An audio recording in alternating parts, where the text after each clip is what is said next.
Hello everyone, Eddie Smith here from Midwestern Marks, hopping on to do a quick video because I think it's an important video, and that is answering the question, what about Venezuela? Because when you advocate for socialism or any left-wing policies in the U.S., even if it just be something as simple as single-payer healthcare, one of the responses you're bound to hear from conservatives is, what about Venezuela? How could socialism ever work when you look at the situation that Venezuela's in, where their people are living in poverty? Their hospitals are struggling to stay open during COVID. They're experiencing rampant inflation. Their economy is experiencing what's called stagflation, which is where you have an increase in inflation combined with a high unemployment. Usually those things don't go hand in hand, but when they do, it's called stagflation.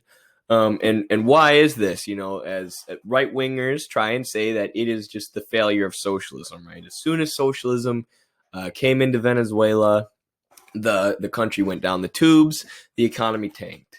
Well, I wrote my undergraduate thesis on Venezuela, which means I got to spend a lot of time studying the country, including speaking with many Venezuelans. And I've been studying the country now for a couple of years, pretty specifically. While I've been getting my degree in politics and studying geopolitics in general, I've just become hyper-focused on Venezuela because of the fact that it's become a talking point for right-wingers. I really want to know what was going on. So the entire history of Venezuela has been characterized by a battle to control the Venezuelan oil industry. Venezuela has the largest oil reserves currently of any other country on earth. They can produce a massive amount of oil, which obviously in the 20th and 21st century means a lot of money, because oil is what we use. What 85% of the economy runs on is fossil fuels and oil.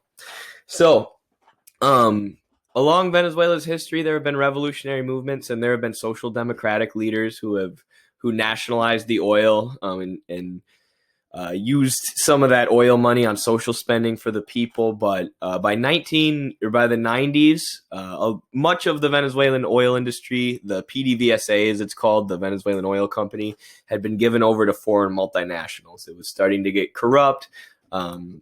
There were most of the money was going to foreign capital, who had close ties with the Andres Perez, the social democratic leader of Venezuela.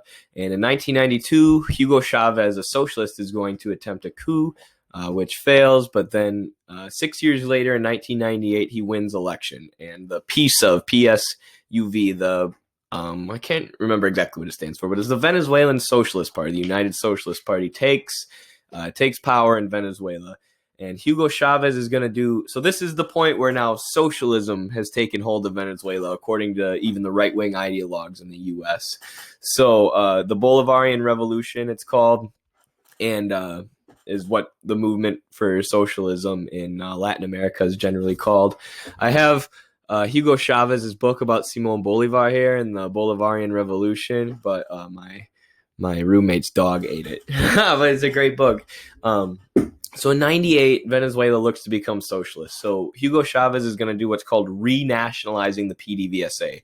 He kicks out all the foreign capital, all the foreign companies, fires or jails anyone who was corrupt, making deals with multinational companies, and in turn hurting Venezuela. And he's going to increase social programs spending about 66%. So now all the money from the PDVSA is being used to try and end poverty in Venezuela. So socialism. So that's called the renationalization of the PDVSA, the Venezuelan Oil Company.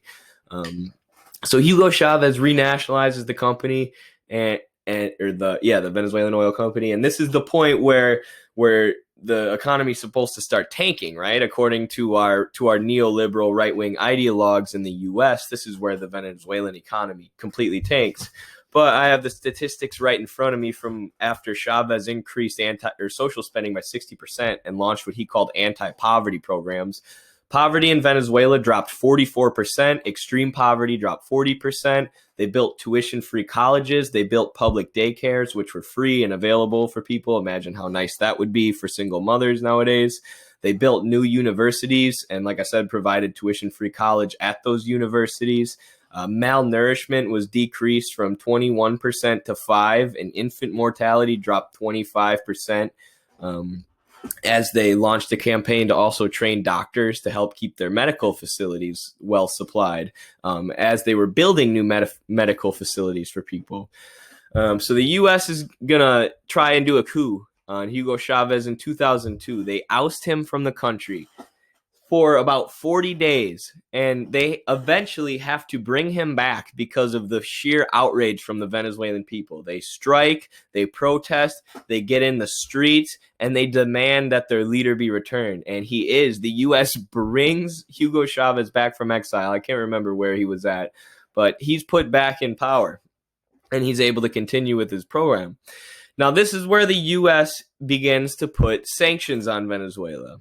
Heavily sanctioning them, trying and speaking with their allies in OPEC, the oil-producing nations, to try and get them to produce a lot of oil, which will then reduce the amount of money that Venezuela is able to make from their oil. They're trying to destabilize the economy in any way they can.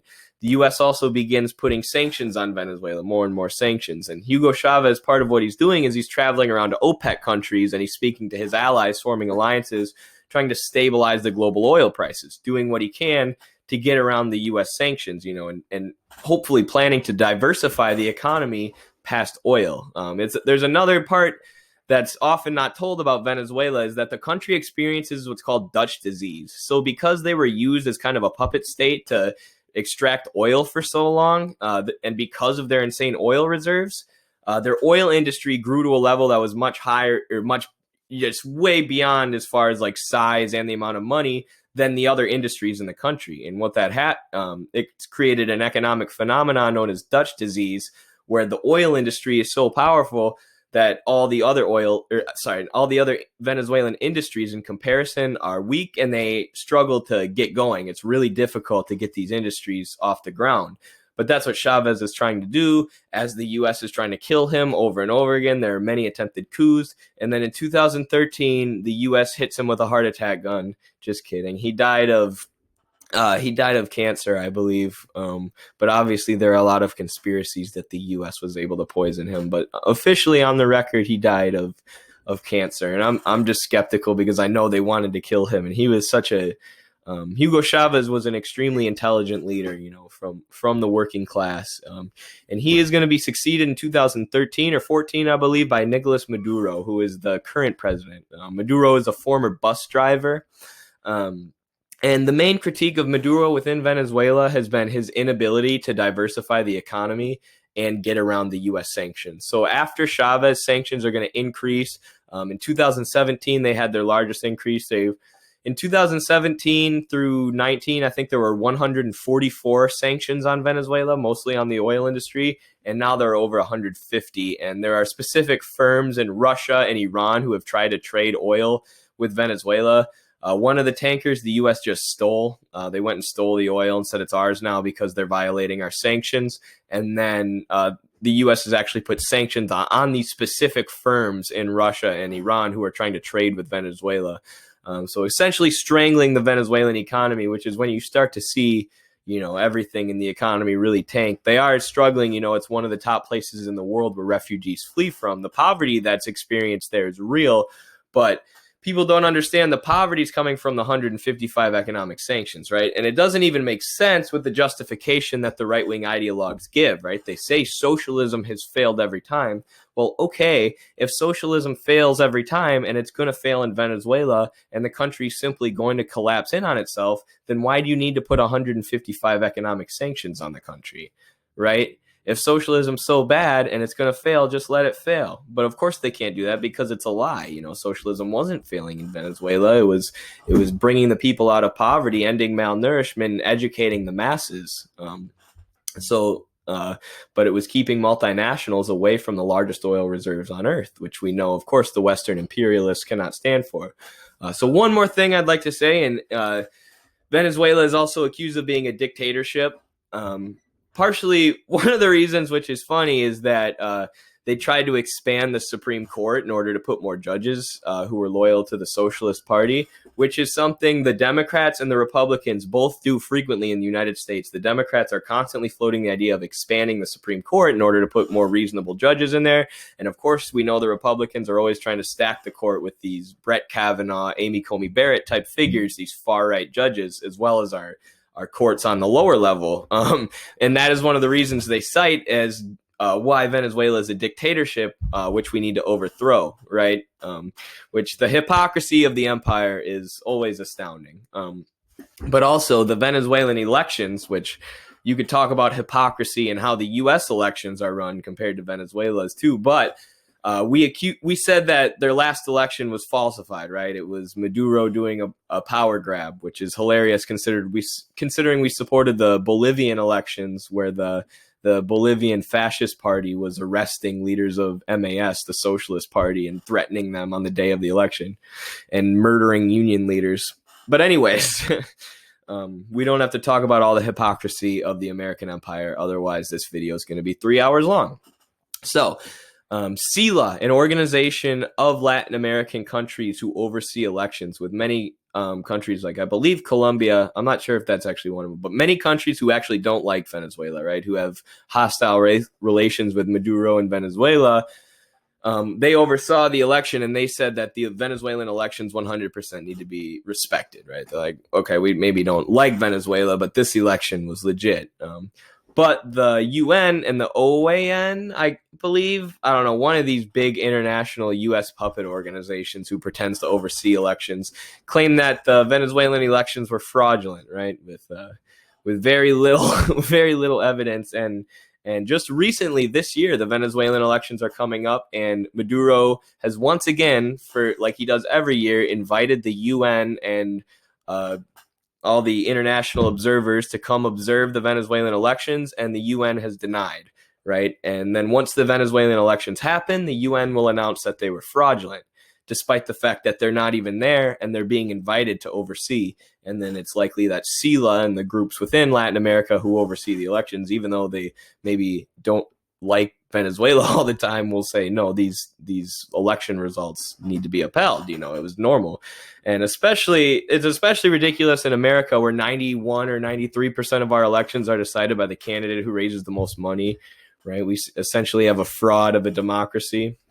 Final point I'll make on Venezuela here is the other thing you hear is that they have no free media, no free speech. Go look at any of Abby Martin's videos on this. She'll show articles saying that Venezuela has no free speech, and then she'll literally go to a Venezuelan newsstand and there'll be like 2 government newspapers and like 6 privately owned newspapers and a lot of them support the Venezuelan opposition and Juan Guaido. It's I believe 75% of the Venezuelan media is privately owned, and then the government-owned one, I believe, is Telesur, which is, if you know Telesur, it's independent journalists, right? It's not like this insanely highly censored media, right? So 75% of the media is privately owned, and a good portion of that is opposition.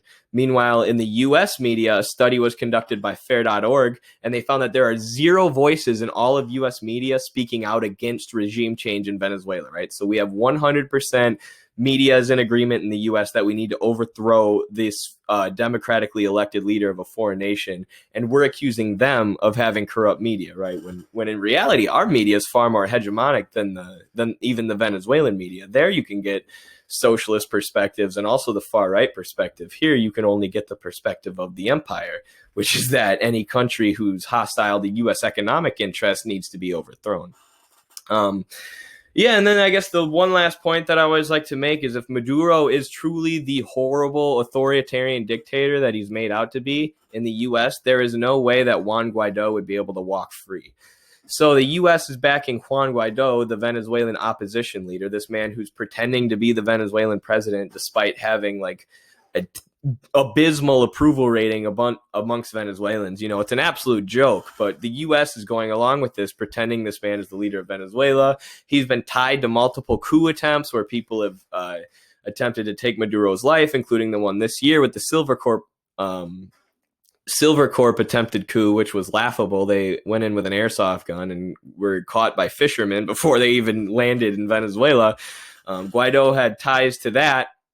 And he's trying to kill the president. If that was happening in America, if there was a leader backed by Venezuela trying to kill the president, they would be arrested and probably killed for treason, within minutes. But in Venezuela, Maduro's actually sent the military to protect Guaido at times when the people of Venezuela have tried to rip his head off.